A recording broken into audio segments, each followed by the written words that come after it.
Alright, in this video, we're gonna go deep. Not surface level motivation, not just think positive, not hype.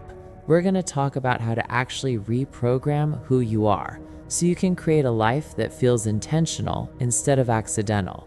Because here's the uncomfortable truth. If your life hasn't changed in the last few years in a meaningful way, it's not because you don't want it badly enough. It's because your personality hasn't changed. And your personality creates your personal reality, says Dr. Joe Dispenza. That's the foundation of everything we're about to talk about. Let me start with a question.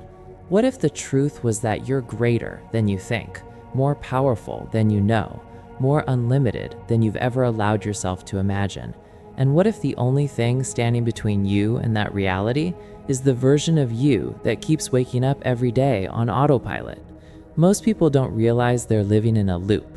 They wake up, they think the same thoughts, they feel the same emotions, they react to the same triggers, they complain about the same problems, they replay the same stories, and then they wonder why nothing changes. Here's why.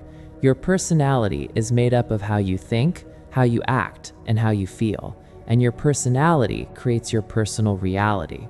So if you keep thinking the same thoughts, performing the same habits, and feeling the same emotional states, you are broadcasting the same identity into the world every single day, and life keeps responding to that identity. So if you want a new life, you don't need better circumstances first. You need a new personality. Now, that sounds dramatic, but let's break it down. Most people believe they are victims of their life. They say, "My boss stresses me out. My partner makes me feel this way. The economy is bad. My past is the reason I am like this." The moment you say something outside of you is controlling how you think or feel, you just gave your power away. Anything controlling your emotional state, you are a victim to. And here's the part that's hard to swallow. We get addicted to the emotions of our past.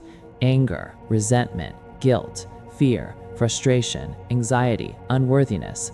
Those emotions are connected to memories. When you feel them, your body believes it's reliving the past. You think from the past, you behave from the past, you make choices equal to the past, and then you call it who I am. But it's conditioning. Most people believe in their past more than they believe in their future, and that right there is why change feels impossible. Now let's talk about something powerful. The end product of any experience in your life is an emotion. You get the job, you feel success. You fall in love, you feel joy. You heal, you feel gratitude. You achieve something, you feel empowered. Most people wait for the experience to feel the emotion. They say, "When I'm wealthy, I'll feel abundant. When I find love, I'll feel whole. When I succeed, I'll feel confident. When I'm healed, I'll feel free."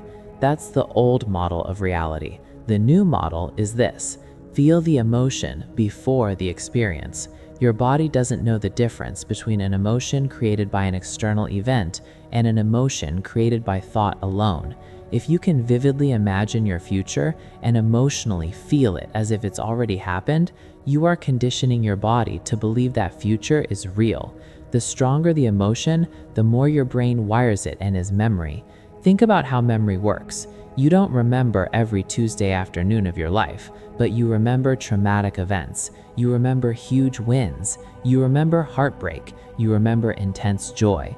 Why? Because emotion brands the brain. So what if you intentionally branded your brain with your future? What if you remembered your future the same way you remember your past? If you can generate gratitude for something that hasn't happened yet, your body starts living as if it already has, and that's where things begin to change. Let's talk about abundance. People ask, how much anger can I have and still be abundant? Technically, you can be wealthy and angry. You can be successful and miserable. There are people with everything who can't enjoy a sunset. They can't be present at dinner. They can't sit with their families without checking their phone. They can't feel peace. That's not abundance. True abundance isn't just accumulation, it's freedom. If you have so much that you could give it away, that's abundance. But if you're constantly anxious about losing it, counting it, guarding it, you're not wealthy internally. Money is a relationship. If your emotional state around money is stress, fear, scarcity, that's the program you're reinforcing. And here's something powerful. A truly wealthy person doesn't identify as someone who has money. They identify as wealth itself, meaning even if they lost everything, they believe they are the type of person who can build it again. That's internal abundance. And you don't build that through wishing. You build it through character, through discipline, through skill, through consistency, through overcoming yourself. So start to change. One may ask, why is it so hard to change when life is pretty good? Because comfort is seductive. Most people don't change until crisis hits. Breakup, diagnosis, loss, failure.